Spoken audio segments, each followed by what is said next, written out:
All right. Good morning, good afternoon, good evening to my hungry athletes worldwide. This is your coach Chaz coming to you live. I'm featuring my original coach, my original swim coach. This is a new format podcast. I'm introducing this as coach to athlete, and I want to be able to just interview different coaches. And who better to start than with my first swim coach, the person who taught me how to swim. And he needs no introduction. This is Fred Ellis Jr. How you doing? Hey, how's it going, bro? First off, I just wanted to ask you, what was your introduction to the sport of swimming, or if you want to talk about your introduction to sports in general, that one, whichever one you want to go with.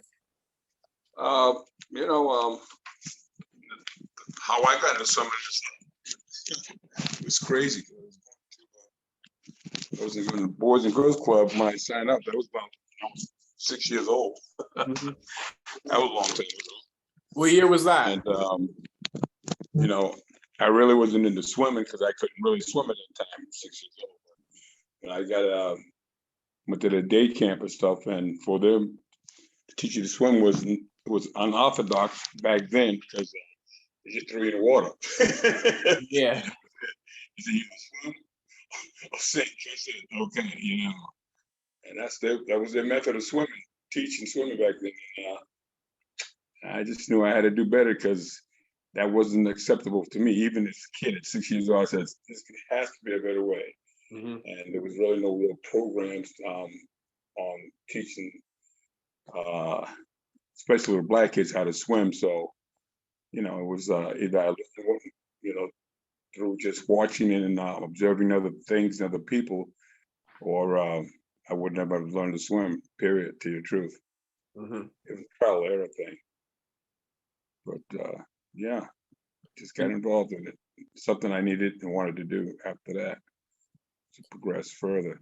I really didn't have an idea that I was going to become a coach per se, or even a lifeguard, and because there were so many things that I had to go through before I even got to that level. That wasn't even in my mind. My mindset at the time was to learn how to swim. Period, just for me. So, it was just one of those things which I had to do because there was no programs back. It looks like your audio just cut out really quick. We're back. You'll be back. Yeah, it was a phone call. Sorry about that. No, you're fine. Could you describe the environment of like being a Black swimmer when you were first learning how to swim, or even when you were growing up as a teenager? Could you describe that environment, whether you were racing or you were just learning how to swim? Could you describe your experience with that? Well, when I was first introduced to swimming, like I said, it was through the program of the Boys and Girls Club, and we, to go to camps, and we really didn't have no swim programs per se, and you either learn, like I said, get thrown in the water or just staying in shallow one. But I wasn't satisfied with just staying in shallow because I just I needed to know how to do the whole pool thing. So I just developed it in my own thing, and I got into Red Cross and stuff like that, And when I got older, like when I got 16, I took the back then it was called the MDC, Metropolitan District Commission, Gotcha. lifeguard test and stuff, and learned to swim and developed my own swimming till I got to a point where I was able to, get certified. And I took all the Red Cross courses and stuff. I did all this stuff on my own, with the grace of my pops. He was always telling me, just go for it, go for it, go for it. That was his motto back then. And so I did, and I became. Matter of fact, I was the first Black lifeguard at the Cass Pool in Roxbury, and that was many years ago. Like I said, I was 16 at the time, and that was my first lifeguarding real job in aquatics. Really, it was unusual and it was scary because I was challenged due to the fact. Oh, I'm sorry, I skipped the part when I went to take the test. I took it in South Boston. Man, that in itself was really bad. It was a little scary, because I had to go there and I was by myself, and I said, "Oh man, how bad do I want this job?" So I ventured out there, and when we're talking about early '60s, so Yeah. so and I'm taking a test. I was the only Black person there as usual. That's what seemed like started my lifeline, because every place I went, there was nobody else but me there. But Yeah. I wasn't there for anybody else but me at the time, so it didn't matter who was there, but that I was there and able to take part in the programs and develop myself. And when I got down to the pool, it was a lot of opposition, because the boys just didn't want me there. That's okay. But through strange events as it went through, one day we were all called on a deck by the manager. His name was Ince, Mr. Ince. I remember him well.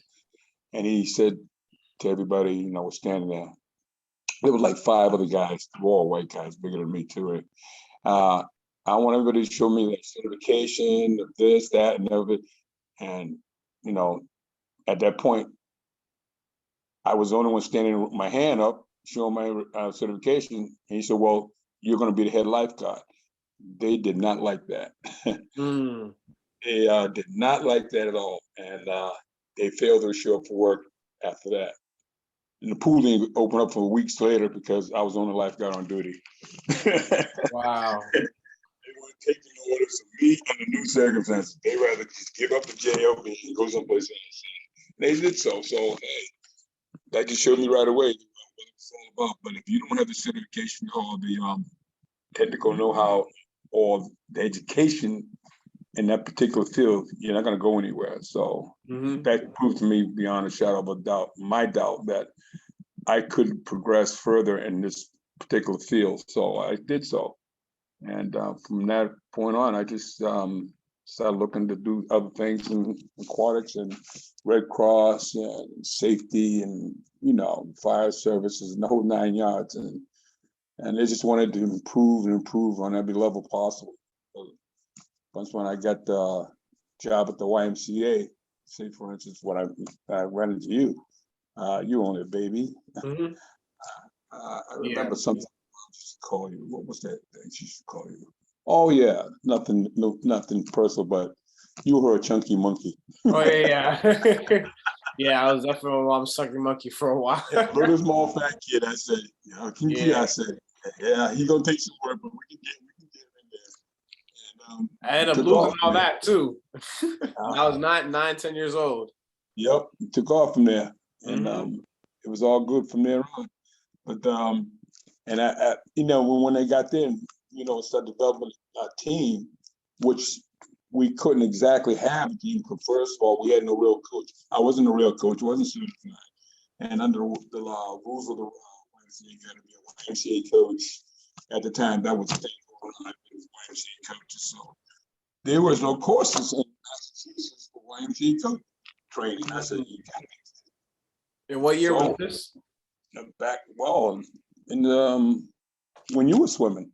Okay, so this would have to be the early 2000s, maybe 2006, 2006, 2008, around there. Yeah, way back then, yeah. Yeah. So I found a place, but it was in Philadelphia. And it was like $1,500 for the course, which the Y did not pay for, and they didn't want to pay for. Of course, I'm sorry, because I was only one coach, and I wasn't a coach really, and we didn't have a team, so I had to get certified in order for us to have a team. So I took the course and went down there, paid myself, stayed down there with my wife, and for a week, and I got certified. And the good thing about it, once you get certified, you're certified for life. That's almost like scuba training stuff. You get your ticket, and you don't have to do it again. You just you're in. So I got my certification, came back, and became head coach at the Y in Hyde Park, and then they said, "Well, you still can't really have a team because the pool's not 25 yards." What? Yeah. You remember that crap? Then I had to team up with the Mildred and get their people involved, and then do a code type of membership for the kids from the Mildred to the Y, and we developed a rather large team. Yeah. We had a lot of kids, what, 40 kids or more. But one second, step, Fred. Can I sorry to interrupt you. I kind of want to go because you did talk about a couple points, and I did want to go and talk about your experience with the team. But you did mention something earlier about going to Philadelphia and taking a certification for swim coaching. I was wondering, did you take any certifications or did you take any classes that you feel like really impacted or really changed the way that you looked at the sport of swimming or changed the way you looked at life in general? Yeah, well, when I was down there, ironically, I ran into and met David Marsh, who is one of David the Marsh. yeah, he's one of the top coaches in the country right now. And I ran into him and talked to him, and he was saying he would like to have more at that conference too. There was a conference there at that particular time. There was only maybe 4 Black coaches in the whole building, Mm-hmm. and it was over 3,000 people there. And they mentioned that at the conference over on the stage and stuff. And it was only myself, Jeff Worthy, and 2 other Black. Matter of fact, Coach Ellis from one who made that movie Pride. He was Yeah. there. He was Mm-hmm. there. Met him there. Got it. So it was like I said, and at the time we were in a little fish in a pond. I mean, and he said that, and David Marsh was quite adamant about the fact he wanted and support more for Black coaches, and at that time had invited us down to his place. It's never made it, but yeah, and it did go on to some of his watch some of his hopeful Olympians at the time who did make the Olympics, and when I was down there, I was exposed to different tech schools and stuff, and I really got interested in it, and it was really cool, because as far as my training prior to that, it was like limited, and I didn't understand it because I wasn't really into competitive swimming, Mm-hmm. but And I got what year into it was this? later after on. What year was this? Can you describe that? And the competitive, what time I got into competitive swimming? Yeah. Oh heck, that was like it was I was like maybe 18, 19, and it was more like distance swimming, and they didn't call it they now they have it. It's a different league. It's a league now, but back then it was just you swim, and I was just doing distance swimming. That's what I was doing. Mm-hmm. And my top time at the Roxbury Y, I did 2.5 miles straight, and I was proud of that accomplishment and stuff. And because I never imagined doing that. That's how I also got on the swim team for Roxbury for the Stingrays. Because Jeff came in one day and then they see me, and then I was just going and going and going. They said, "How could I continue doing that?" I said, "Hey, self-determination," and because this was for just me, and I wanted to develop it, and I could always say, "Yeah, hey, I did this in swimming," and I held that title for quite a while down there. It was no big deal, of course. It was just because we were just Black swimmers and nobody cared, and but I cared, so I wanted to be able to express and help out other kids. And I, 99% of the time as a coach and coaching that I've been doing over the years, I just did it. I wasn't making money, believe me. I was not making no money at all. It wasn't about money. It was about the kids in my book. And still to this day, yeah.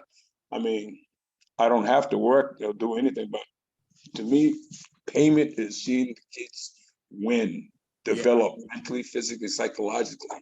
It's a way for them to learn about life, respect, dignity, self-esteem. All this is rolled up into that. And a lot of kids don't have that type of leadership or those things that people they can look up to. And being a swim coach, which I still was not really sinking into me as a coach. To tell you the truth, that coaching thing title didn't really affect me until maybe about 6, 7 years ago when I was with Peak. and being called coach, and then all the time high level swim places and all these big people and other organizations, and people see you and say, "Hey, coach, how you doing, coach?" And I say, "Wait a minute, I said, I'm coach. Yeah, what the heck?" And but it wasn't to me like people would say, "Hey, you a firefighter?" Yeah, yeah, yeah. But being a coach like that, and when somebody said it was no big deal, Yeah. that's what I was feeling. It was no big deal to a swim coach.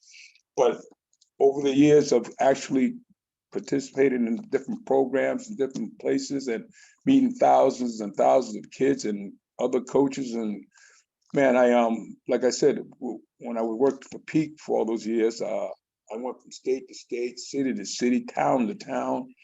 I have pools and places I've never even dreamt of being at, and people acknowledge you as coach. They didn't look at my color or my personality and things at the time. And say, "Hey, how you doing, coach?" Because once we're on the deck as coaches, you're on the deck. You're in a different world. Yeah. You're on a stage. And people are looking at you, and you have to portray that part which they're looking for information and dedication and understanding, and you have to do that. You have to be, your heart has to be really in it. And I got to that point long time. I want to make a note. I want to make a note right there, Fred. Sorry for interrupting. You said you got to a point of basically it kind of sounds like a feeling of responsibility that you are a coach and that you do have this knowledge, and that it kind of is a way it feels like a purpose almost for you in a way to almost share it. And I was wondering, did you have any challenges with that? Like when you first realized that, or like what were some of those challenges that arised when you first started having those feelings actually? Well, because of what it was like, you know, uh, it was just weird. I walk up on the deck, and then it's like walking in on stage when if you're an actor or something, or you're a movie star. People looking at you and ooh and ah, and everything that comes out of your mouth, they hang on to what you're gonna say, and then they want to say yes, and coach asks questions, and you just feel respected, and it's just like you're this person of interest to them, and you have what they want. Give them what they need. Make them feel that you care and understand their wants and their needs. And each child and each person is totally different. You can't treat them as a whole. And I just felt, obligated that I had something that I could offer these people, you know, be it for money or not. Most time was not, and they could benefit from it. And Mhm. like I said, my hope was to see them achieve their greatness in the water, man. I mean, that was my payout most of the time. I would show up at meets and stuff, never being paid, didn't care really, and travel all over the planet, see kids swim and do well, and just to look at me and say, "Hey, coach, thanks." Hey, coach, just the last couple of weeks ago, kids came in from their first meet, and one of the little girls said, "Coach," and I looked at her, and because she never spoke really much during the time when I got there, she says, "My mother asked me to tell you thank you." I said, "What?" She said, "Thank you. And I want to thank you." I said, "What for?" "I dropped so much time from the stuff you taught me inside of 3 weeks." And I was really, man, that was like, wow, it's like a tearjerker, wow, really? And then they all start coming and saying the same thing. Then the week after, the head coach comes in, grabs my group and commends them on a job well done. They dominated, matter of fact, the meet, that particular meet. And this was just a couple of weeks ago. And job well done, and coach, hell of a job. And I was, because to this day right now, I haven't been paid, and I wasn't looking to get paid. I was doing volunteer work for almost 2 months now after Y. So, lessons, private lessons, early, as late as we can. And the kids are just coming in like a sponge and sucking up all the info. And this past weekend, like I said, I got there and all these kids come. I said, wow, everybody's, I said, what's going on? And then some of the parents came and told me after the kids left what was going on. I said, you kidding, really? I was impressed. I was really impressed. I was touched a lot, really. But so they just intensified my belief in giving kids what they really need and understanding them, even in their moments of the craziness or where they think they can't. Some of the kids I talk to feel that they can't go anymore, and these kids are good. They're really good. I love kids who want to learn, and they're like sponges, and they're in there coming in early, and I'm finding myself getting in early. They come in, Coach, can I do a 5? Can you do a 500? Yeah, can be my guest. And these are little kids. And the older kids now, they're doing 15, 2,600. I gave them 2,600 one day for the fact because they thought they weren't going to pay attention. But I changed this and flipped the script on them. And we were doing the 500s back to back. And they were like astonished. And then the older kids said, hey, Coach, can I get a private? Hey, Coach, like I said, they were all like sponges and they just want this more. But they're cutting time day after day. The technique is tighter. And it's just, to me, to see that. And the parents came in last week, they were just ecstatic. I said, hey, this is what they need. That's all. It's not that they didn't know it. It's just that they didn't get it. And it wasn't their head coach's fault because he didn't have the facility or the manpower to facilitate their needs. So I'm just happy I'm there to make them happy and achieve their highest goal they can in life.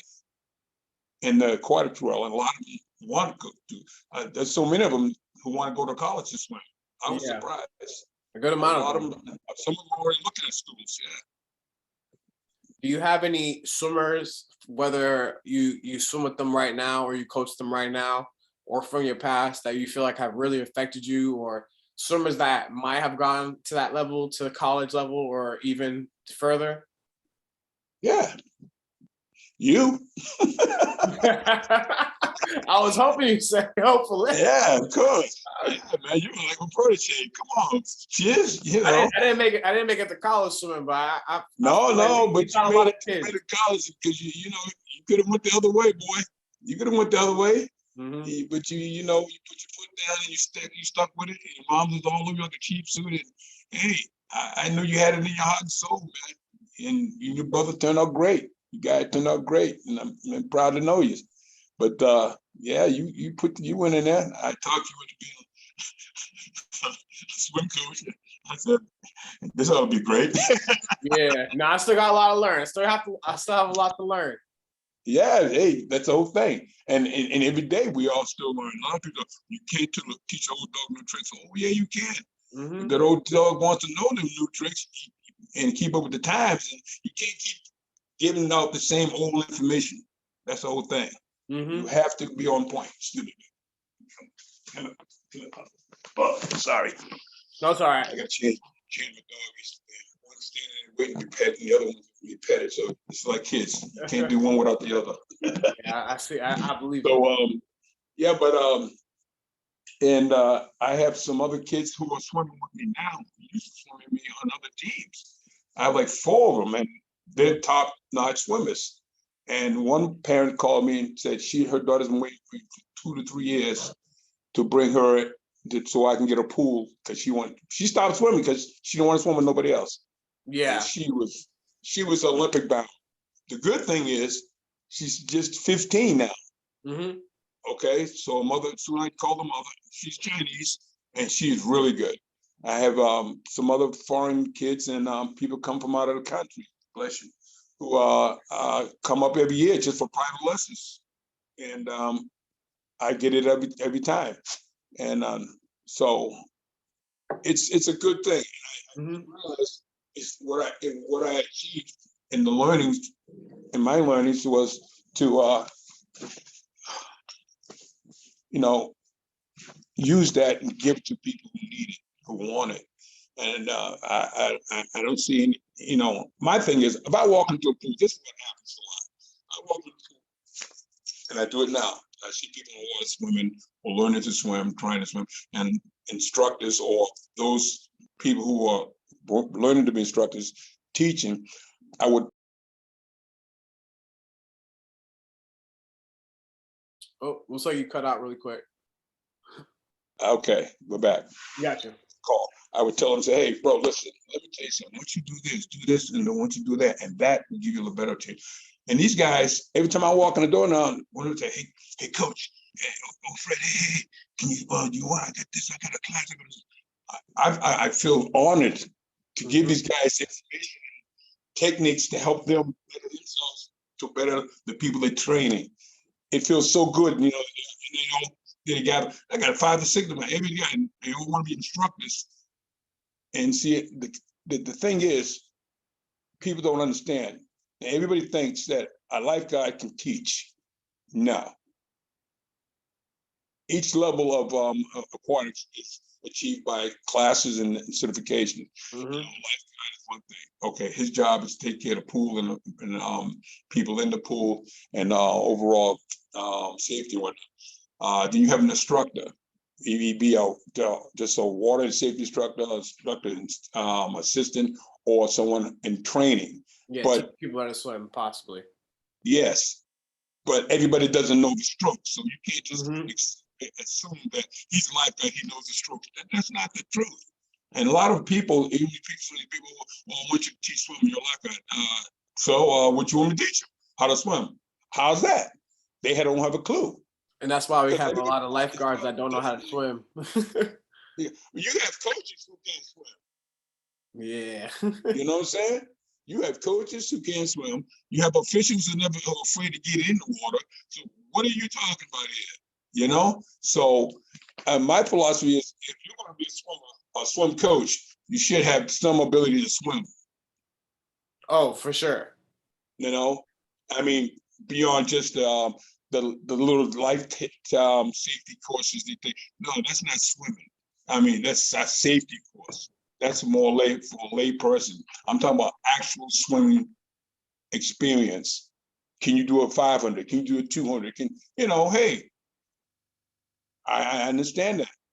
How long it's like getting a football player to coach tennis. Can you do? That's the whole thing. A lot of people can't. Because they have never actually, you have coaches who have never been at an actual swim meet. I work with guys like that. They don't even know how it functions. They have no clue what a swim meet's about. Yeah, but they I've seen that before. All about swimming. I can you tell? It's like, you're a pilot? Yeah. Can you teach me how to fly? Well, I haven't really flown. I can simulate it like PlayStation, so you can't fly. Yeah, but you're a flight instructor. Yeah. What country? You see what I'm saying? The same thing. I can drive this tank, but I can't really maneuver the tank, so you can't drive it. Well, I can get it to go once you show me how, but you don't know how to. But you're going to tell me you can teach somebody else, but you haven't actually did it. It doesn't work that way. The same thing for coaching him, man. You have to live that part of it in order to understand it. Yeah. That's the whole thing. It's the concept of it. Like I asked him, coach, do you know the concept of a stroke? What are you talking about? What do you mean the concept? Never mind. Just move on. To move on. It's kind of like you could get into it and you can learn. It's like you can learn on the fly for anything, honestly. And for coaching, you're in such a position where if you're making those mistakes and like learning on the fly, you have a way greater potential to harm generations to come because of your ignorance or because of the misinformation that you're getting. And that puts you in a bad position. I've seen it, and you've seen it too. With every day. These immature coaches or coaches that think they can just put on their suits and and get. Oh, I'm a coach. No, you're not. No, you're not. You're training them to do bad habits, giving them bad habits. You can't correct their bad habits, and you're making their habits worse. And the strokes, and the kicking. I see kids who I got a kid now. He's 17 almost. He can't even kick. I had to start this boy how to kick from day one all over. His father says to me, he says, and this was the last Wednesday, he says, wow, I never seen his butt come out the water. The butterfly. He said, and he never kicked, and he kicked up, he don't kick. Some of his friends in swimming said, "Hey man, you gonna kick today?" He believes he can swim with all upper body strength. I said, "No, you can't, son." I said, well, you a paraplegic now, right? I said, Yeah. you don't, because you're dead from the waist down. Mhm. And he wasn't kicking. I put him on a kickboard and the boy couldn't kick. I said, oh my God. How long you been swimming, son? 6 years, and that's the best you can kick. Yeah, some people need to start from day one. Yep. There were some. I kind of want to. It's kind of coinciding with this point, going into good form and just making sure that we avoid these things because we do. You know, bad form can hurt you. I was wondering, did you have any injuries coming up in the sport or during your coaching? Well, you can talk about any injuries in general, but any injuries that you may have experienced because of bad instruction or anything that you probably could have avoided? Oh, personally, I was swimming, and this happened at the Hyde Park years ago, Mm-hmm. and there was some kids in the water, and because I'm a firm believer, lifeguarding first, safety is my overall responsibility in the water, out of the water, and I promote that as much as possible. Some people don't want to hear it, but one day I was in the water getting ready to do a private lesson, and there were some other patrons in the water, and this one big kid, he was swimming, and I told him, "Hey man, slow down. There's other people in the pool there." And he was just big playing on. So, excuse me, as I'm swimming from the deep into the deep end, he goes underneath me. He pushes off from the bottom, comes up head first, hits me dead in my chest. Oh, I don't know, were you there that day? I'm not sure if I was. He hit me in the chest and fractured two of my ribs. Oh, snap. Gee. And I was in the deep water. Mm. And the pain, and I dropped down in the water. I felt it when he hit me. I just stopped breathing, held my breath. I dropped under the water, and I came out holding my side, and I was side stroking my arm. I know it wasn't hurt. And when I came to the surface, I seen the parents and they were trying to get me, and I made it to the shallow end. Man, I was in pain. He broke two of my ribs, playing in water. I was too mad to talk to him, but I told him I never want to see him in the pool again in his life. Was that somebody that was around the team or just some? No, it was somebody a kid who came in and he used to come in all the time, and his whole thing was play. I told him this is not the place to play. And then after that happened, he was barred. But meantime, it took me to get hurt for that to happen. Sonny, ciao. Yeah. So that was one of my experience in getting hurt in the pool, and I was out for a couple of weeks to that. I was out for a few weeks. I had fractured two ribs, yeah, and it hurt for the longest time. So I couldn't really get in the water or anything. And from that point on, I was just like more overly cautious about that people in the water, horse playing. I really don't like it at all. Yeah. Because I've seen other people get hurt really bad. Some kids lose teeth, all kind of stuff. Mm-hmm. I had maybe as a lifeguard or even as swim coach, pull people from the water numerous times over my career in the pool, a good 10 or 15 times. Drownings, and even had to jump in one time with my clothes on to save a lady who had a lifeguard jumped in and he got tangled up in the lane line because she couldn't get across the pool to save the lady. And ironically, the lady was a lawyer.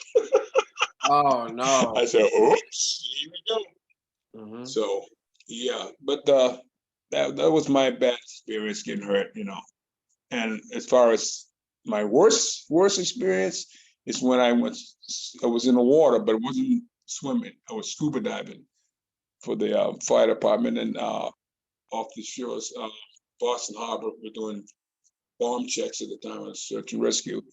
And I got in the water with a new suit and new ensemble and everything, and dropped down too fast. Didn't get a chance to clear my mask, and I ruptured my eardrums. Oh man! Oh gee! And I was 60 feet in the water, and I knew I did, and I was vomiting up, and blood was coming, but I was down 60 feet. I was down there. I already did the damage. I stayed down for 30 minutes.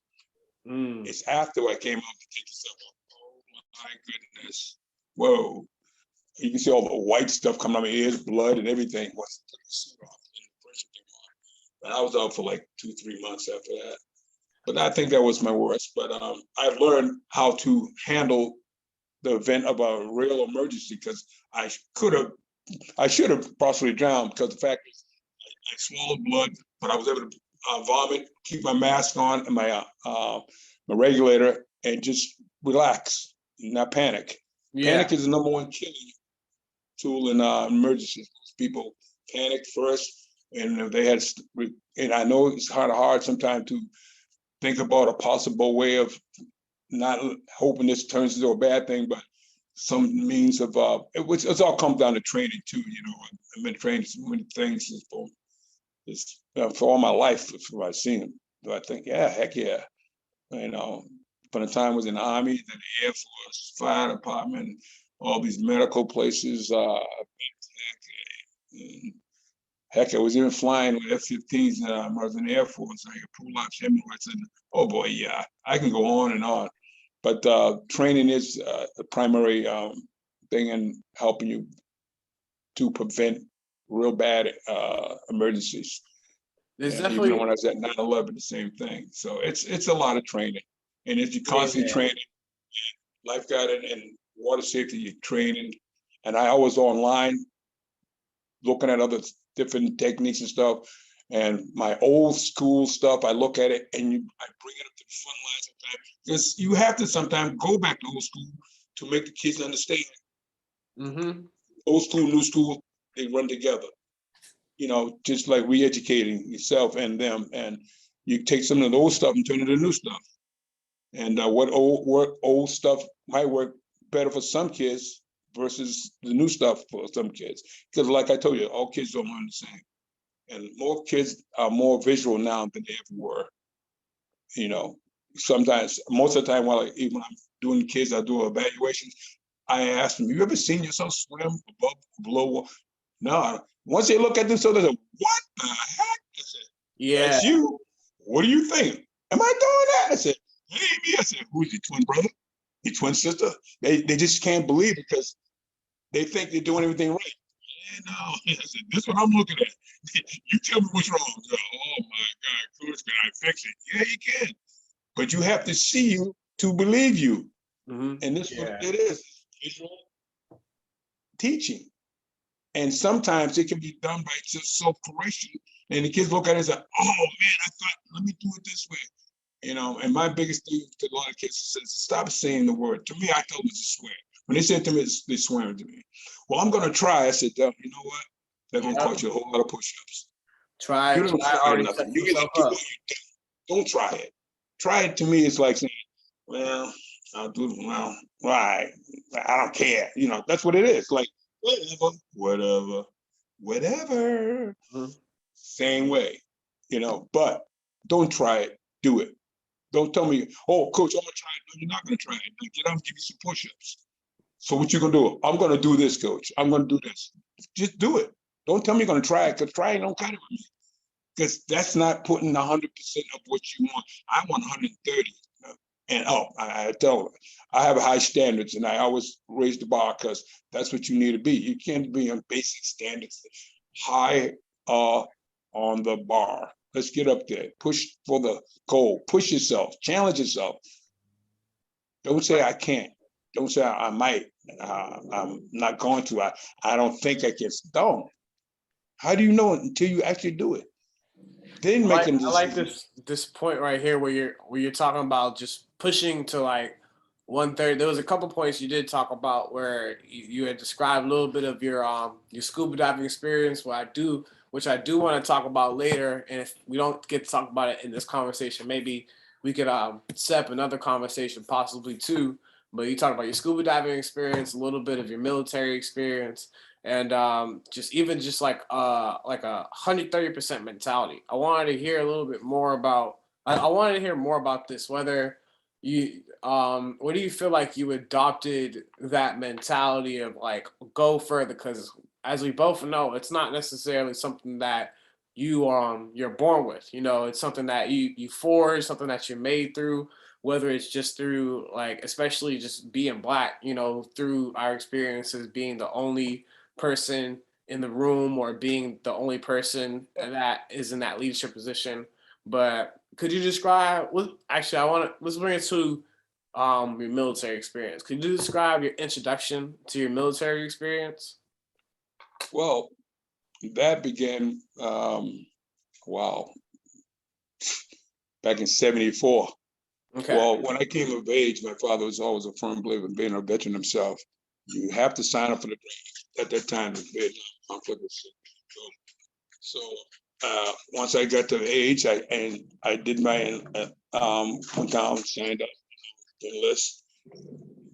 Lo and behold, I didn't know there's a difference between being enlisted and being drafted. I'm still a young kid. I had no clue about this. It didn't dawn on me until I got to boot camp. The difference between inductees and draftees and what have you. I said, whoa, they classify you.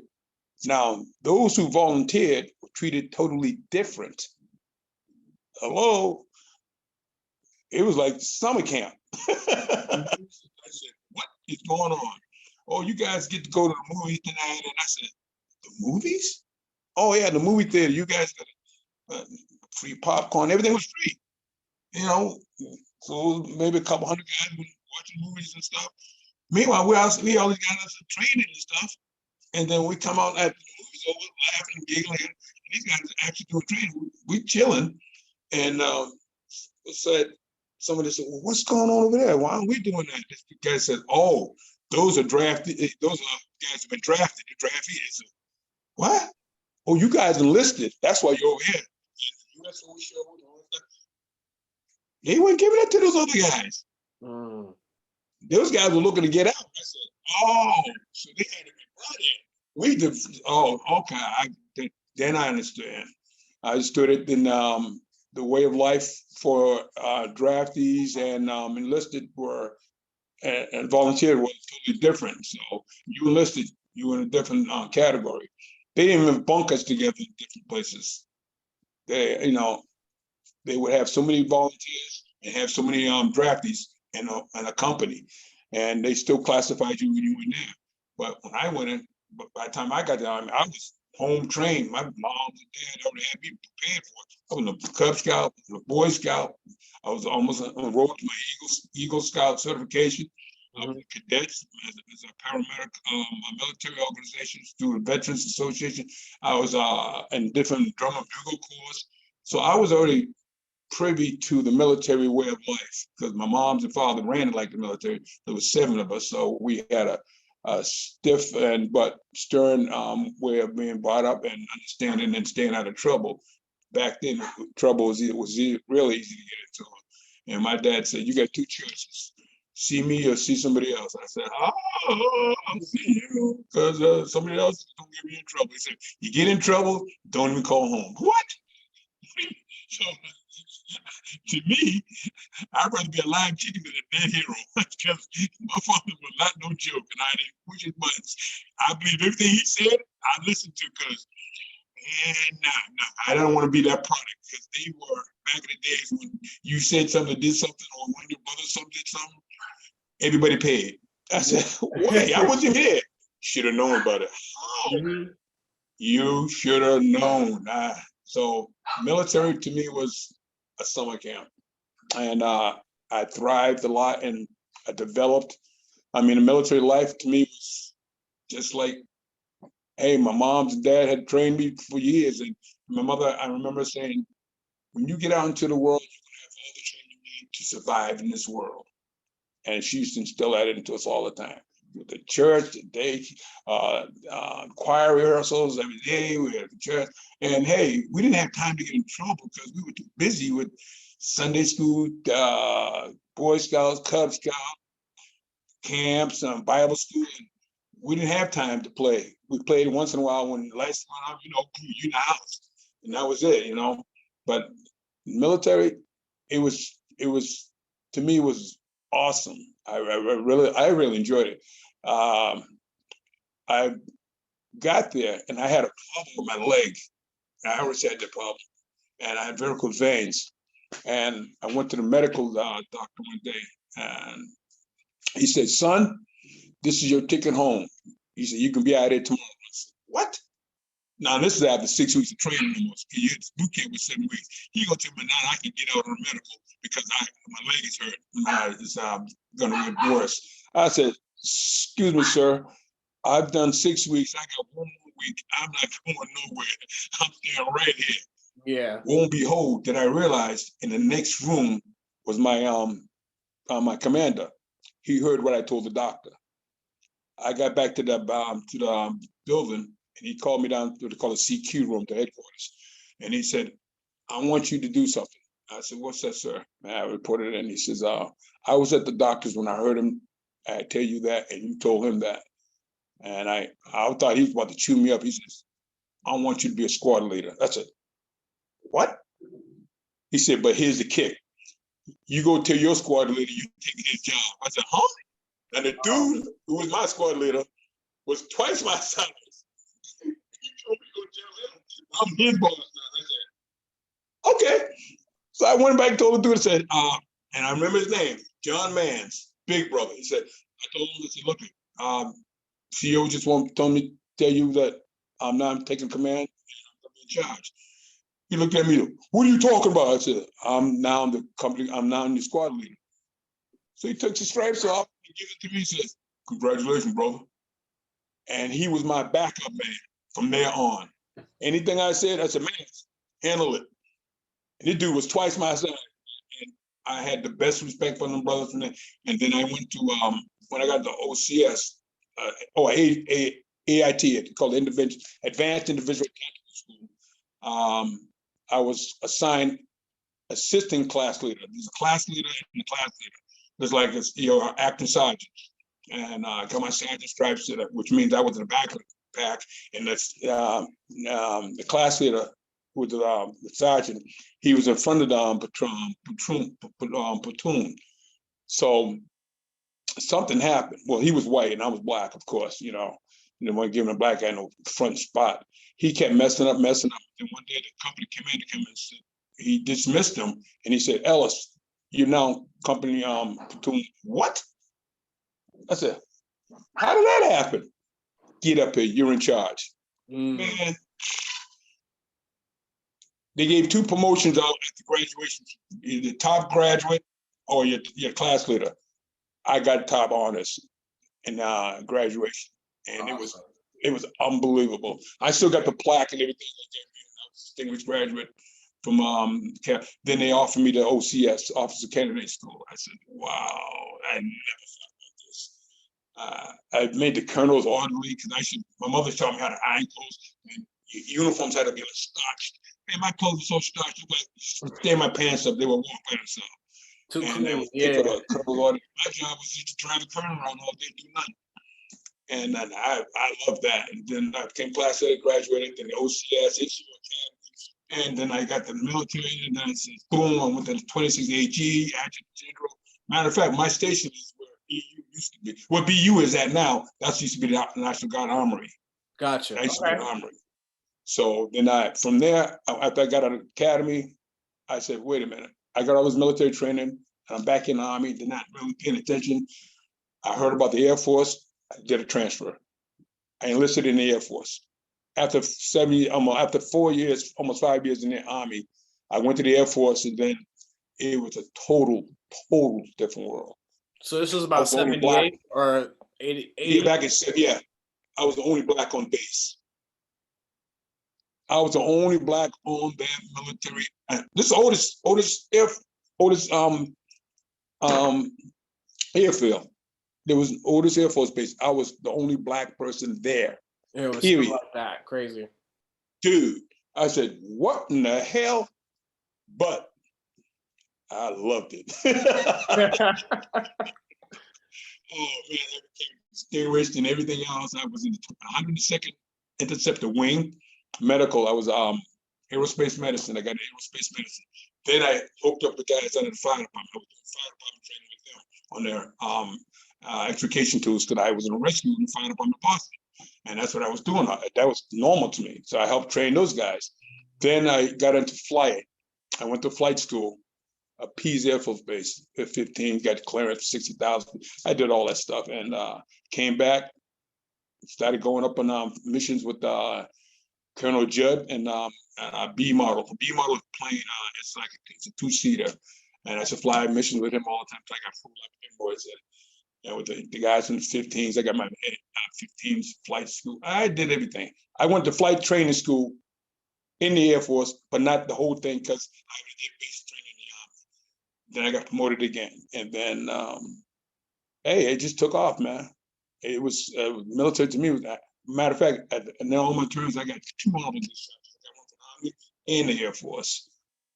So I just checked with them recently, and they said, "You are a veteran." So what? I said, "Well, I never used to. Didn't realize I had veteran status." They said, "You've been a vet for almost over 30 some years. What are you talking about?" Yeah, yeah. Nobody told me. I never knew that. I said, "Oh, really?" She said, "You're a double vet." I said, "Oh well." He's like, I might be. This is like really, this is really interesting. You talked about your firefighting experience. I might wanna bring that back. We might have to do a part 2 for sure because I want to be able to make sure we get this one good. Well, that's a different animal altogether. Yeah, because yeah, that's a whole That that's a was whole other done thing. a life altogether. I want to go from the I do yeah we'll have another conversation about that and possibly the scuba too. But if there's anything I want to like close out on, this might just be a soft question, but I was wondering, what do you think is the best way to get good at swimming, or what are some things that you feel like really aided you in getting good at swimming? Well, for me, it's getting the training. I always been this way. My thing was, I will learn how to do a job, and then I would take that job and make it better. And my teachings on swimming are the same. And you can always improve on anything that you do in life. It's just if you want to take the time to learn how to actually do it. And then you can improve different things. I've improved certain types of techniques. I added on. And like I said, each kid is different. And what you do for us, most of the kids might not work for all of them. Mhm. So I do individual training so they can learn to do the same thing, but at a different pace. And I used to do the Camp Joy program. I did kids who have disabilities and stuff. And to me, kids who are misunderstood learn a lot. Because I was always told as a child I was a slow person. You're slow, you're slow. And I remember asking my mother one day, and God rest her soul, I was sitting on my porch in the summer. I had to bring her up from down south before she passed. Because my mom passed when I was at 9/11. She said, I asked her, I said, "Mom, you think if my brothers and sisters were slow like me, they'd be better off?" And she stood there for about a couple of minutes and she thought, she looked into the sun, she turned around and looked at me and said, "Baby, I think you're right. Yeah, I think you're right. Slow down, you're going too fast. You got to make the morning last. Mhm. Then you got to make your life last." I lost a few of my brothers and sisters because they were moving a little too fast for themselves. And they lived for today, not for days to come. And my thing is, you can better yourself by learning. Learn from other people's mistakes, learn from people who didn't make those mistakes. Prevent your mistakes from happening by being aware of what you're doing and how to do it. And role models these days are not easy to come by anymore because people you believe are all that and they're this and that, they have more skeletons than you can shake a stick at. It's like, what? I didn't know that. And you just do the best you can and always be a good person at heart. It's 7% effective against preventing symptomatic COVID-19. Wow, that's weird. Okay, that's telling me something. But anyways, sorry. It's just a matter of educating yourself.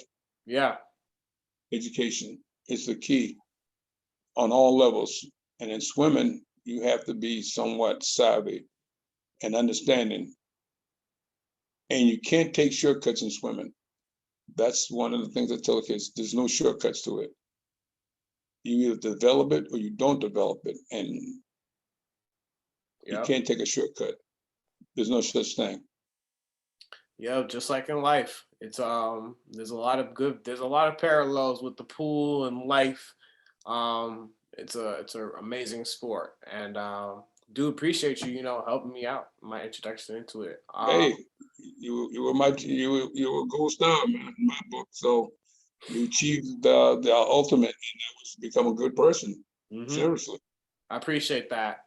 I'm working on it, and trying to, and this is an effort to even just like be a better person in that. Is there anything that you wanted to leave the audience with, or leave anybody who would who would see this or listen to this podcast later? Any life lessons that you learned, or just something that you want to leave the crowd with? Be what you want to be, but do it the right way. Believe in yourself. Self-esteem is so easily misforgotten, and people don't understand the concept of that. You have to believe in you, believe in what your abilities are, believe that you are worth more than people say you are. And my thing was, when people say, "Oh, you can't do that," I used to do that as saying, "Okay, sure, let's prove them wrong." My father's thing always was, do more than they expect you to do. Do more than they expect you to do. I lived by that for all my life, really. And always give thanks to those who helped you. Don't forget where you came from. That's a lot of problems some people do. They forget where they came from, and they just start smelling other things instead of forgetting about the little people. You remember you were there too. Yep. I was told one time when I was in the Army, my commander said, "I'm not going to make you do anything that I didn't have to do to get where I'm at." And he was a captain at the time. I was only, 17. I listened to that, and I understood exactly what he said.